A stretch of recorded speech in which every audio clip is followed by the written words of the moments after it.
இந்த செய்தியை வழங்குபவர்கள் குளித்து கும்மாலமிட போகோலேண்ட், குழந்தைகளை குஷிப்படுத்திட கருடா பார்க், குடும்பத்தோடு படகு சவாரிக்கு போட் ஹவுஸ். போகோலேண்ட், உசுட்டேரி, புதுச்சேரி. புதுச்சேரியில் மது கடைகளில் ஒருவருக்கு 3 லிட்டர் மட்டுமே மதுபானம் விற்பனை செய்ய வேண்டும் என்ற கலால்துறையின் கெடுபிடி அறிவிப்பை மீறும் கடை வியாபாரிகள் மீது கடும் நடவடிக்கை எடுக்கப்படும் என்று எச்சரிக்கப்பட்டுள்ளது.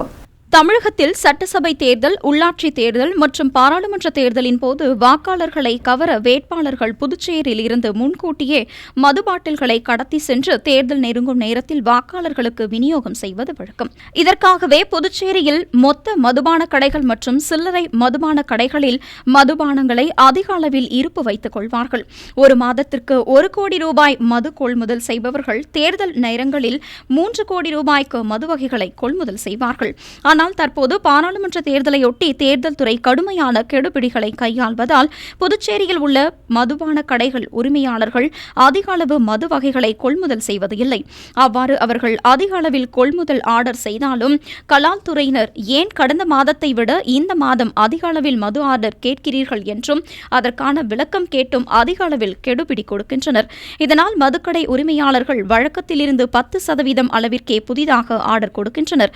அதோடு இரவு 9:30 மணிக்குள் மதுக்கடைகளை மூட வேண்டும் என்றும் தினமும் மது விற்பனை மற்றும் இருப்பு விவரங்களை கலால்துறையினரிடம் சமர்ப்பிக்க வேண்டும் என்றும் அறிவித்துள்ளது. 9:30 மணிக்கு மேல் மதுக்கடை திறந்திருந்தால் 50,000 ரூபாய் அபராதம் விதிக்கப்படுகிறது. ஒரு நபருக்கு 3 லிட்டர் மதுபானம் மட்டுமே விற்பனை செய்ய வேண்டும் என்று கலால்துறையினர் கட்டுப்பாடு விதித்துள்ளனர். அதற்கு மேல் விற்பனை செய்தால் கடைக்காரர்கள் மீதும் மது வாங்குபவர்கள் மீதும் நடவடிக்கை எடுக்கப்பட்டு வருகிறது. மேலும் மதுக்கடை அருகிலேயே பறக்கும் படையினர் கண்காணிப்பு பணியிலும் ஈடுபட்டுள்ளனர்.